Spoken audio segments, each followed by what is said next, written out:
There is a person you cannot stop thinking about. You know they are wrong for you. You have known it since the beginning. You are drawn to them anyway. You cannot explain why. Not chemistry, not trauma, not attachment style. Something older, something that was running in you long before you met them. Schopenhauer found it in 1819. Nobody has explained it better since. He called it the Metaphysics of Sexual Love, a chapter buried inside his masterwork that philosophy departments quietly skip because it explains human attraction in a way that removes every comfortable illusion you have about why you want who you want. The core argument: you do not choose who you are attracted to. The will chooses for you, and the will's only goal is the next generation, not your happiness, not your compatibility, not your peace. You think you are choosing. You are not. You are being used. And the most devastating part, the part this video is entirely about, is that the will specifically draws you to people who will make you suffer. Not by accident, by design. Because suffering is what produces the intensity that the will mistakes for love. And intensity is all the will needs to complete its objective. This is not cynicism. This is Schopenhauer's most precise and most useful idea. And once you see it working in your own life, you will never confuse intensity for compatibility again. Your last relationship, the person before that, the person you are thinking about right now. All of them will make complete sense by the end of this video. That is the promise. Stay. Schopenhauer's Metaphysics of Sexual Love is the most honest document ever written about human desire. Philosophy skipped it. Self-help sanitized it. You are getting it whole, and this knowledge is for protection, not destruction. Understanding why you are drawn to who you are drawn to is the only thing that gives you any real choice in the matter. You were taught that attraction is either chemistry or choice. Either it just happens, unexplainable, magical, fated, or you consciously decide based on values, compatibility, shared goals.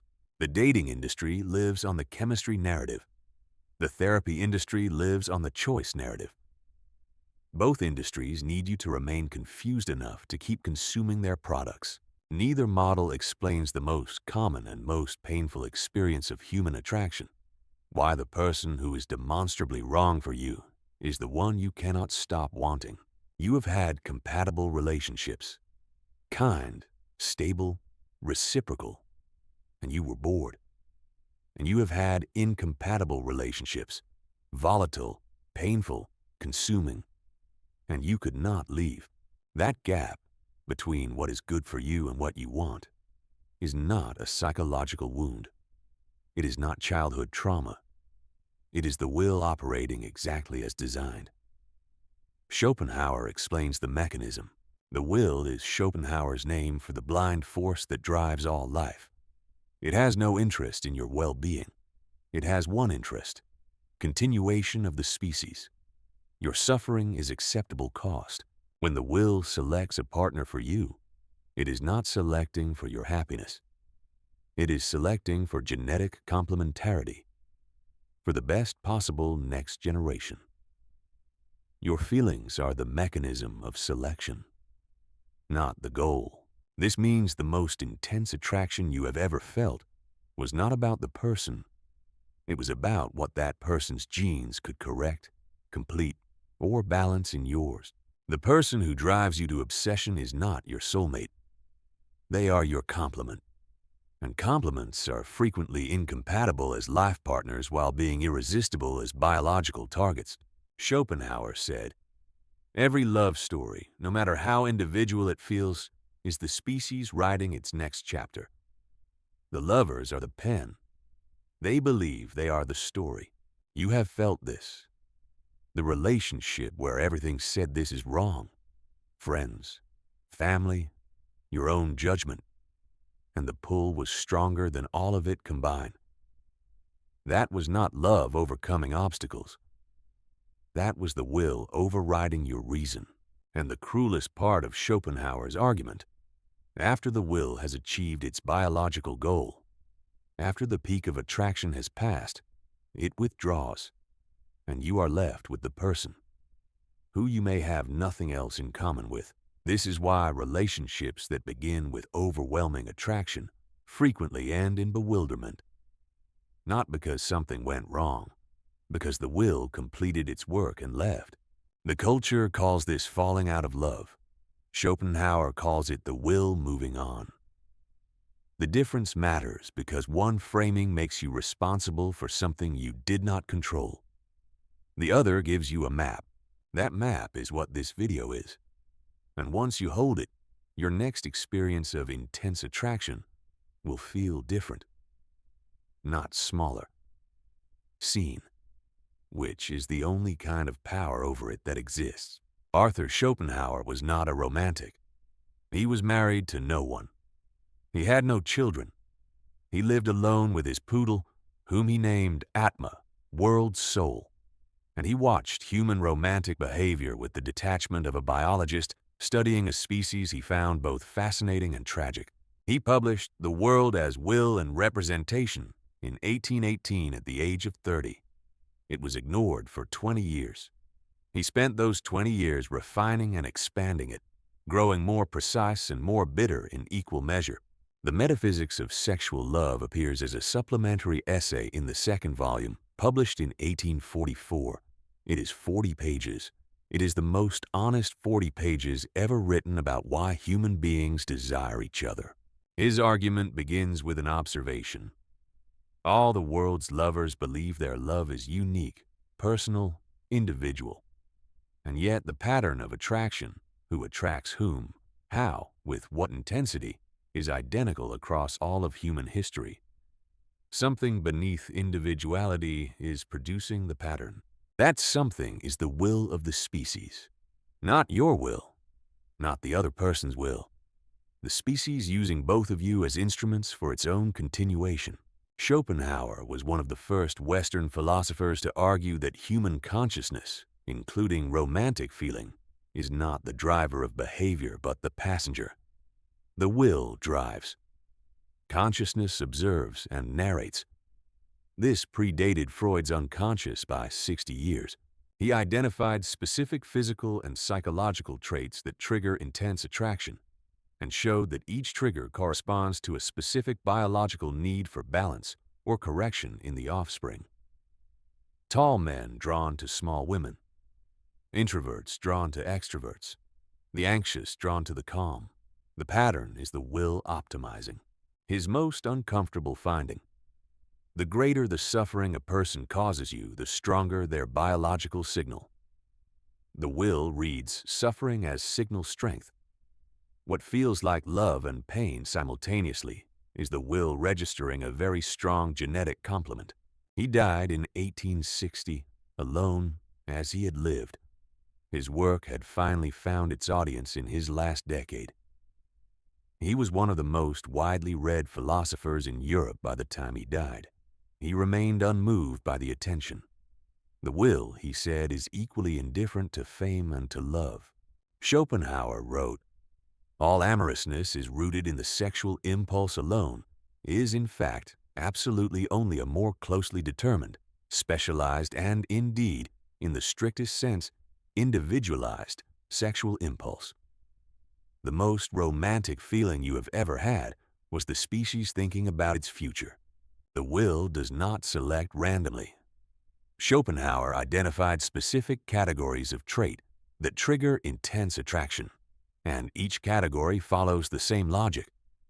The will is drawn to what corrects, balances, or completes what is missing in the genetic profile.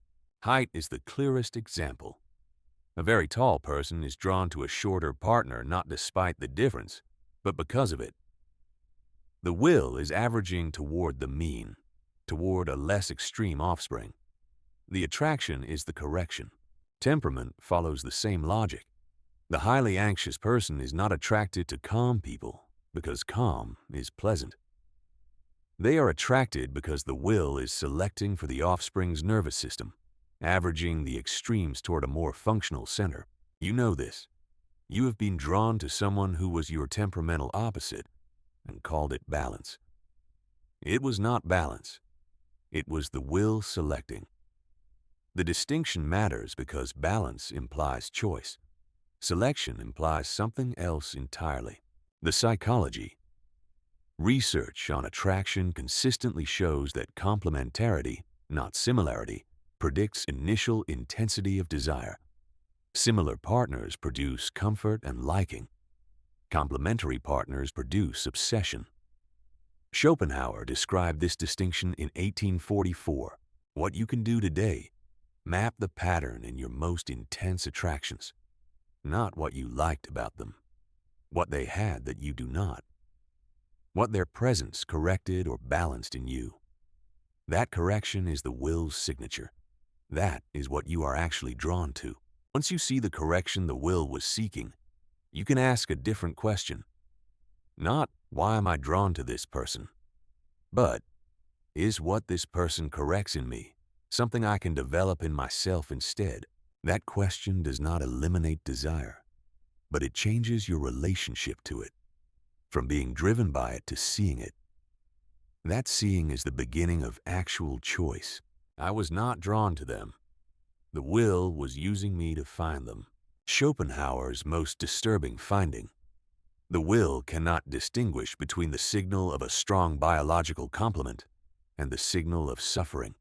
To the will, intense pain in the presence of a specific person reads as, this is the right person.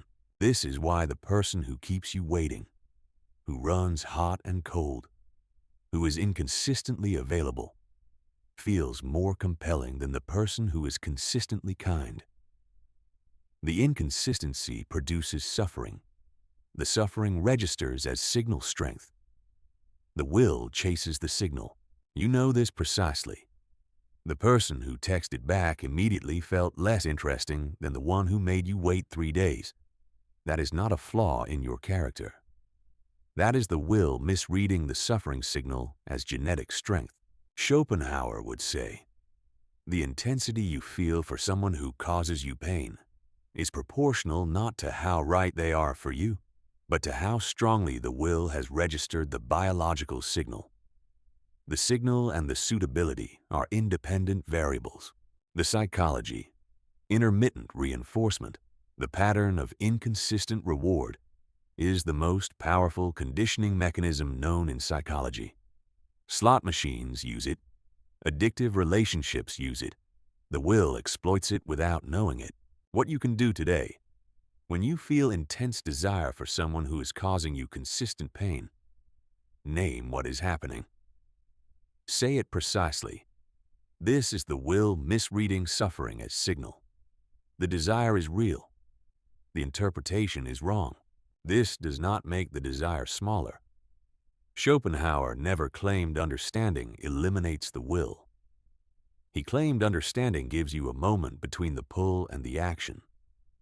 That moment is where your actual life is lived. The person who makes you feel the most alive and the most terrible simultaneously is not your great love. They are your strongest will signal. They may be your worst life partner. Both things are false at once. Schopenhauer said the will's genius is that it makes itself feel like your deepest self. The most foreign force running through you feels like your most intimate truth. That is the will's only deception, and its most effective one. The signal is real. The interpretation was always wrong. Every relationship you have ever had that began with overwhelming attraction followed the same arc. Intensity, peak, withdrawal. You called the withdrawal falling out of love. Schopenhauer has a different name for it. Mission completed. The will's interest in a specific partner is proportional to the genetic work that partner can do. Once the peak of that signal has passed, once the biological window has moved, the will withdraws its amplification. The feeling dims. You are left with the person. This is not love dying. Love, in the sense of care, respect, genuine interest in another person's life does not require the will's amplification. What dies when attraction dims is the will's signal. What remains is either a real person you find interesting or a real person you do not.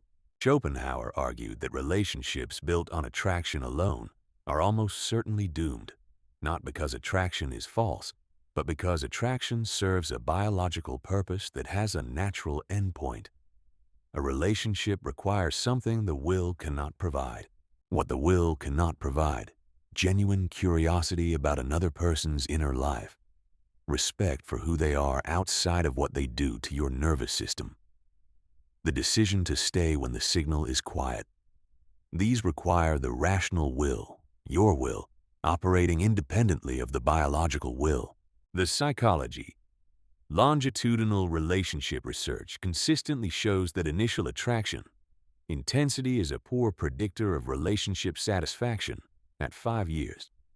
What predicts satisfaction is friendship, genuine interest in the other person as a person.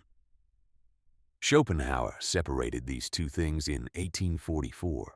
What you can do today, in any current or potential relationship, ask, if the intensity were removed, would I find this person genuinely interesting?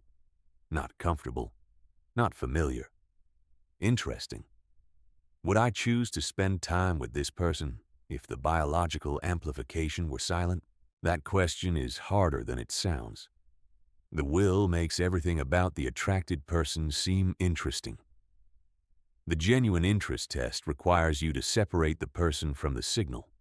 That is difficult. It is also the most important test available. Schopenhauer was honest. Most people fail this test.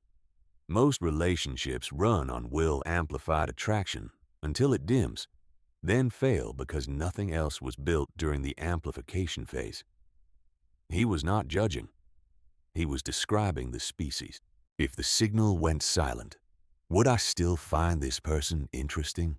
Schopenhauer said the will's most successful trick is making its impulses feel like your deepest preferences. The pull toward a specific person feels more authentically you than any rational calculation. That feeling of authenticity is the will's cover, the signature of the will operating versus you choosing. When the will is operating, the desire feels urgent and non-negotiable. When you are choosing, the desire is considered and can wait. Urgency without reason is the will's fingerprint. You have experienced this urgency. The need to send the message immediately. The inability to let a day pass without contact. The physical restlessness when a specific person is not in your vicinity. That urgency is the will working at full volume, the counterintuitive prescription. When the urgency is at its highest, the will's signal is loudest, and your rational capacity is most compromised. The worst decisions about people are made at peak urgency.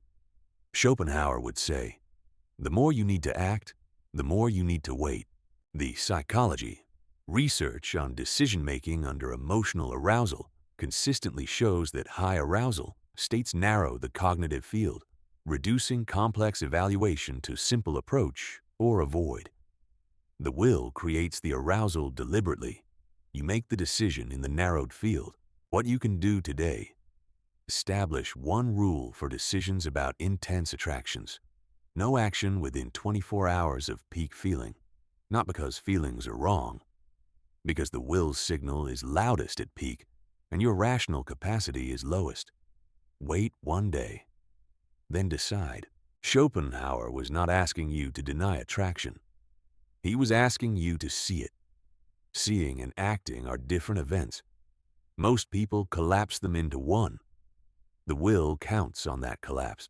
The moment you can feel the will operating and observe it without immediately obeying it, that moment is where your actual agency lives. Schopenhauer never said that moment was easy to reach. He said it was the only moment of genuine freedom available. After all of this, the will, the signal, the suffering, the withdrawal, the question becomes, is any attraction genuine, Or is all of it the species running through you? Schopenhauer's answer: the will is always present, but its intensity varies. At low intensity, your rational will has room to operate alongside it. The attraction that allows your rationality space, that allows you to see the person clearly rather than through the will's amplification. That is as close to genuine as human attraction gets. The markers of will-dominated attraction. You cannot think clearly about the person. You idealize them. You overlook obvious evidence of incompatibility. The signal is so loud it drowns your own assessment. The markers of self-directed desire. You can think about this person's flaws without the thinking reducing your attraction. You are curious about who they actually are, rather than who the signal says they are. The attraction survives familiarity instead of requiring distance and mystery to stay alive. The crucial test: does the attraction increase or decrease the more you actually know the person? Will-driven attraction typically decreases with genuine knowledge, because knowledge replaces the idealization the will required. Self-directed desire increases with genuine knowledge, because the person becomes more real, not less compelling. The psychology. Research on long-term relationship satisfaction shows that relationships where partners report knowing each other deeply at year 1 have significantly higher satisfaction at year 10.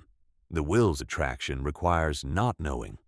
Genuine desire deepens with knowing.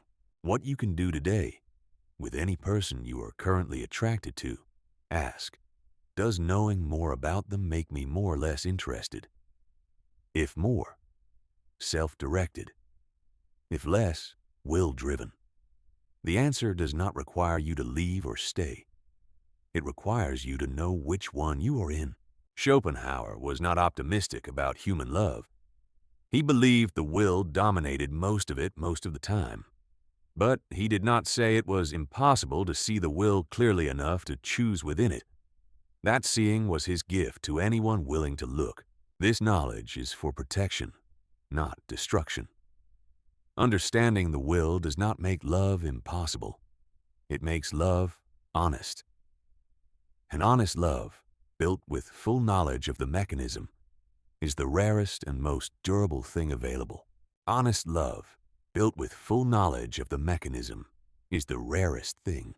The final lesson in this video is the most practical and the most counterintuitive. If the will in another person is what produces attraction toward you, then the question of how to become genuinely attractive is not a question about your appearance, your confidence performance, or your status signals. It is a question about what the will in another person is designed to seek. The will in another person seeks a strong complementary signal. That signal comes not from performing strength, but from actually having it. From having developed the qualities the will's target is designed to seek in a complement. Performance is noise. Development is signal. This means the most effective thing you can do for your attractiveness is not external optimization. It is internal development, becoming the complement the will is designed to seek, not performing it, becoming it. Schopenhauer would add, the will is also repelled by desperation, because desperation signals genetic weakness, a will that is running on empty, seeking completion from outside rather than developing what is missing inside. The most unattractive state to the will in another person is need. The practical application. Instead of managing how you appear, manage what you are. Instead of performing the qualities you wish you had, develop them. The will reads development as genuine signal. It reads performance as noise. You cannot fool it. What you can do today, identify one quality in yourself that you have been performing rather than possessing.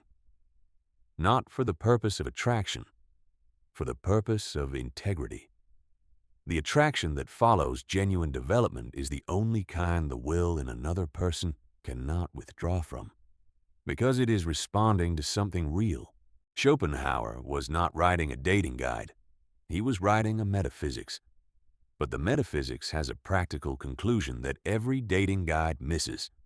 The will responds to what is real. Become real. The rest follows. You found this video.